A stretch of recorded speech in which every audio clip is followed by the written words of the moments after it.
Selamat pagi, ketemu lagi dengan saya di Indonesia Live. Kali ini kita akan bahas tentang satu hal yang banyak sekali ditanyakan, yaitu jadwal pengurusan visa. Kali ini saya akan bahas mengenai visa appointment wait times atau masa tunggu pengurusan visa.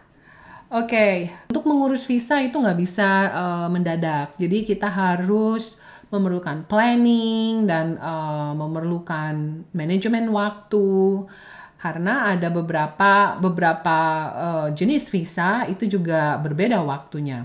Oke, kita langsung aja ya lihat. Ada beberapa elemen atau poin-poin penting yang kita juga harus tahu mempengaruhi jadwal atau masa tunggu visa kita.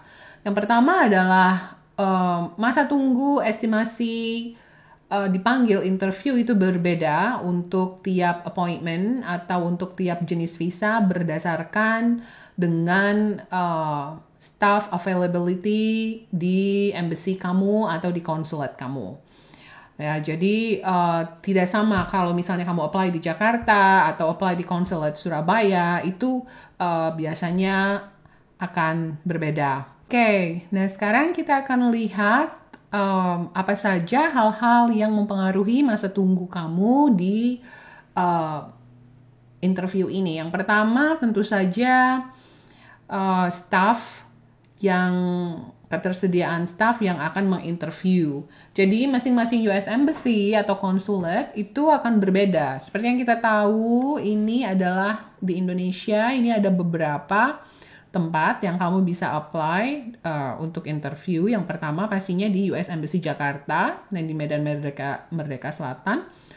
Lalu yang kedua, kamu bisa juga pergi ke Konsulat Jenderal di Surabaya, di Citra Raya Niaga. Lalu kalau kamu di daerah Sumatera, kamu juga bisa datang ke Konsulat Medan di Uni Plaza Building. Lalu kamu juga bisa pergi ke consular agency di Bali, di Jalan Hayam Wuruk dan Pasar. Ya, jadi ini adalah beberapa tempat yang kamu bisa apply di mana kamu mau mengikuti interview. Jadi nggak semua melulu harus ke Jakarta gitu ya. Nah, tetapi seperti yang saya sampaikan tadi, jadwal tunggu kamu, walaupun kamu misalnya dengan teman yang ada di Jakarta dan kamu ada di Bali, itu apply-nya bersamaan, tetapi mungkin di Jakarta dipanggil duluan atau yang di Bali dipanggil duluan. Nah, ini berdasarkan ketersediaan staff dan working load mereka. Jadi nggak bisa ditentukan sama gitu ya.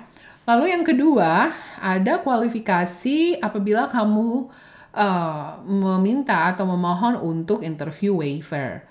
Interview waiver itu adalah satu hal yang kamu mohon ke pihak embassy karena ada kepentingan yang sangat mendadak gitu. Kamu harus ke US dan apply visa, tetapi kamu tidak punya waktu untuk menunggu masa interview.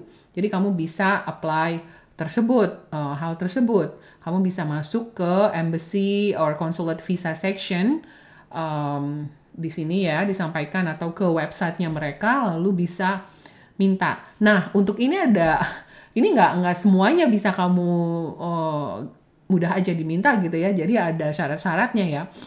Di sini disampaikan bahwa travel for the purpose untuk menghadiri pernikahan, atau ada graduation ceremonies, atau ada menolong anak, saudara, atau partisipasi di annual business, academic, professional conference gitu kan, kita sering ya ada conference, expo di Amerika bulan depan gitu, terus kita harus ke sana dan kita minta apply. Nah, itu semua tidak qualify untuk expedited appointments. Maksudnya, travel yang begitu, yang jenisnya seperti itu, termasuk juga assisting pregnant relatives, atau misalnya kakakmu ada di Amerika, hamil dan perlu bantuan gitu, itu nggak termasuk ke dalam jenis yang urgent gitu, yang kamu bisa apply untuk expedited visa waiver. Ya, untuk travel yang saya sebutkan tadi, mereka minta apply saja regular visa appointment, tapi harus sudah di planning waktunya. Nah, jadi menurut saya ini memang harus betul-betul hal yang sangat urgent, maybe urusan kenegaraan gitu ya. Tapi kalau hanya untuk urusan pribadi, walaupun itu menurutmu penting, seperti menghadiri pernikahan, itu semua tidak bisa dikategorikan sebagai syarat untuk expedite interview. Ya, lalu yang berikutnya adalah sebelum kita interview kan kita sudah apply online visa application form di S160 ya. Jadi kamu bisa cek videonya.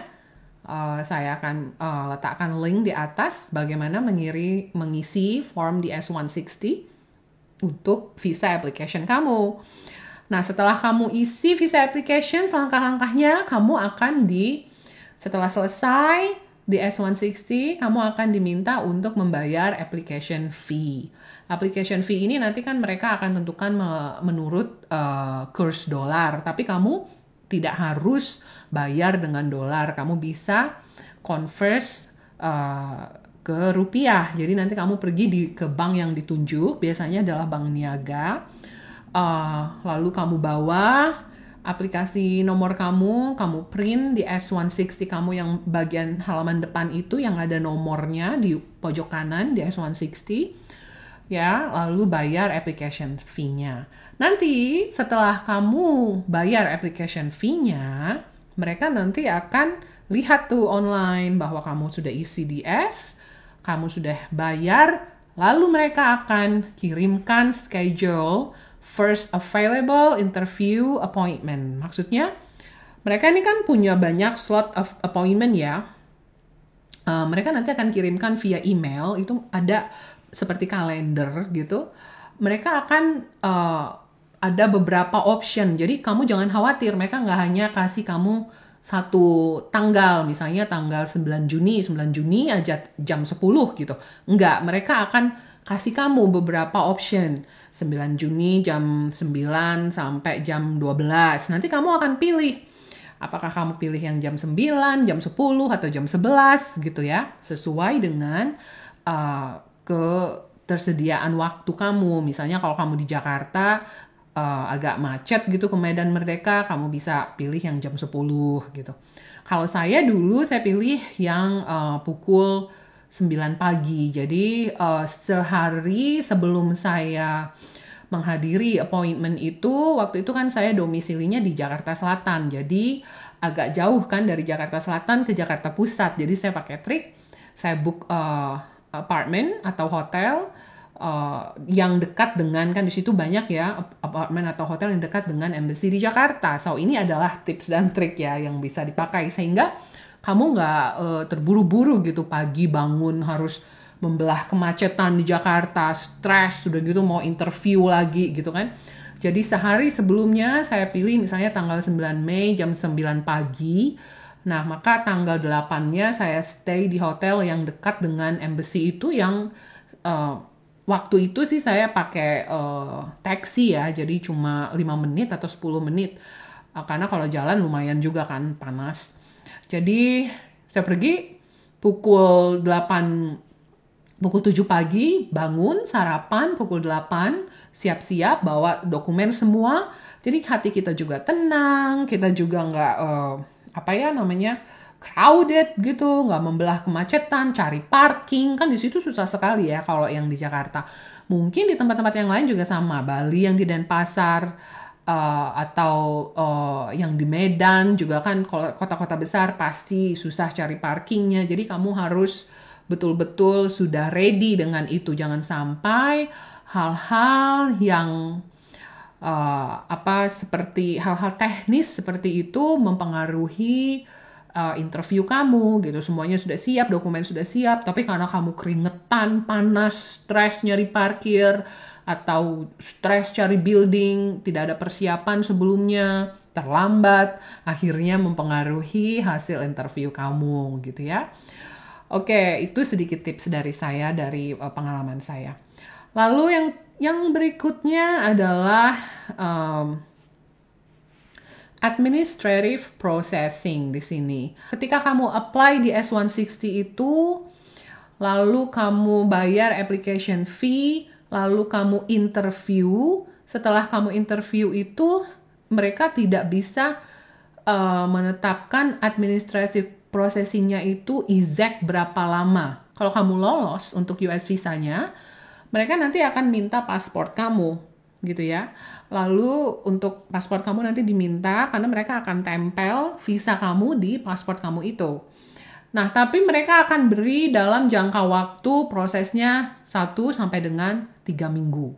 Nah, dalam jangka waktu 1 sampai 3 minggu itu mereka nggak pasti nih apakah 3 hari, 7 hari, 12 hari, pokoknya kamu tunggu 1 sampai 3 minggu. Jadi kalau sekarang saya akan langsung aja pergi ke sini. Kalau kita lihat di screen, saya sudah select Jakarta. Kita lihat dulu di Jakarta ya. Ini adalah estimasi waktu tunggu untuk non-immigrant visa. Jadi ini untuk visa pelajar, visa bisnis ya, non-immigrant itu. Atau visa kerja, visa cruise ya, ini dia. Non-immigrant visa type untuk yang visa F, M, dan J ini adalah interview required untuk students atau exchange visitors. Jadi kalau kamu pelajar atau kamu ada program pertukaran ke Amerika, masa estimasi wait time-nya 7 calendar days. Artinya apa nih? Artinya apakah Sabtu Minggu dihitung? Iya, Sabtu dihitung tapi Minggu tidak dihitung. 7 calendar days. Kalau dia bilang business days, it means artinya Sabtu dan Minggu tidak dihitung. Kalau calendar days, Sabtu, Minggu dihitung. Sabtu dihitung tapi Minggu tidak dihitung ya. Lalu yang kedua, interview required petition-based temporary workers. Ini kalau yang apply, kalau kamu akan bekerja di Amerika, lalu kamu sudah punya petisi atau sudah punya sponsor dari pihak employee yang akan mempekerjakan kamu. Jadi kamu akan apply visa H, L, O, P, or Q, itu sama 7 calendar days juga. Jadi kalau kamu apply hari Senin, lalu kamu bayar hari Rabu, lalu kamu dikasih email hari Jumat, kamu pilih untuk kamu bayar hari Kamis, nanti mereka akan kasih appointment wait time-nya Kamis depannya, gitu ya. Oke, lalu yang kedua, interview required crew and transit. Crew ini misalnya crew cruise ships ya, atau crew plane, visa C, D, atau C1, atau D, ini 14 calendar days, 2 minggu ya, dalam masa 2 minggu dari kamu dikasih appointment wait time-nya. Lalu yang ketiga, interview required visitors, B1 atau B2. Ini untuk visit aja. Atau untuk turis gitu ya, itu 21 calendar days. Oke, 21 calendar days itu maksudnya jadi hampir 1 bulan ya, lebih dari, kalau 1 minggu itu 7 hari, berarti lebih dari 3 minggu ya untuk appointment wait time-nya. Jadi kalau kamu apply, bayar, lalu mereka akan kirim kamu jadwalnya, nah itu 21 hari dari kamu jadwal itu untuk appointment wait time-nya. Lalu yang berikutnya, waiver students or exchange visitors, F, M, or J, itu same day. Nah ini yang tadi kalau kamu ada alasan khusus untuk waiver. Hari yang sama, kamu bisa datang ke sana. Tapi ini sangat special case sekali. Biasanya yang umumnya adalah yang required students exchange ini yang 7 hari. Lalu berikutnya, petitions-based temporary workers, ini yang waiver. Kondisi khusus untuk pekerja, yang sudah ada petisinya, yang sudah sponsornya, itu 1 hari. Kondisi khusus untuk kru dan transit, cruise ship, itu 1 hari. Lalu kondisi khusus untuk visitors, itu 1 hari. Tapi yang pada umumnya yang akan kita hadapi adalah ini, yang tadi di atas ini. Oke, ini sekarang kalau kita di Jakarta ya. Kita lihat yang berikutnya, bagaimana kalau kita ke Surabaya nih. Saya akan isi nih, coba saya akan ketik nih Surabaya. Nah, Surabaya lebih lama ya. Tadi kan yang students 7 hari. Surabaya, Konsulat Surabaya, students 8 hari. Petitions based worker yang pekerja 8 hari. Kru dan transit 7 hari. Yang visitors 28 hari. Tadi kan yang bagaimana Medan? Saya akan isi Medan di sini. Kita akan membandingkan. Oh, oke. Ternyata mereka nggak buka ya di Medan ya. Ini mereka nggak ada visa wait time-nya. Saya akan coba di Bali. Bali juga nggak ada ya. Bali. Oke. Jadi dengan ini mereka hanya buka di US Consulate Medan dan US Consulate Surabaya, dan US Embassy Jakarta. Nah, saya penasaran nih bagaimana kalau teman-teman yang ada di Singapura. Coba kita buka nih di Singapura. Wow, Singapura sangat lama sekali ya. Untuk pelajar 17 hari. Pekerja petition base 31 hari, 1 bulan. Pekerja yang sudah ada sponsor loh. Kru dan transit 8 hari. Visitors 40 hari. 40 hari itu berarti berapa bulan tuh? 1,5 bulan. Wow. Ya, ini perbandingan aja ya dengan yang teman-teman yang misalnya di Kuala Lumpur mau apply di situ gimana? Oh, lebih cepat ya di Kuala Lumpur ya. Di Kuala Lumpur untuk pelajar 2 hari, untuk pekerja yang sudah ada sponsorshipnya 7 hari, kru dan transit 5 hari, ya visitors 5 hari loh untuk visitors. Nih, lebih cepat nih Kuala Lumpur. Oke, demikian untuk video kita kali ini. Kalau ada apa yang ingin ditanyakan, silakan komen dan mohon like and subscribe.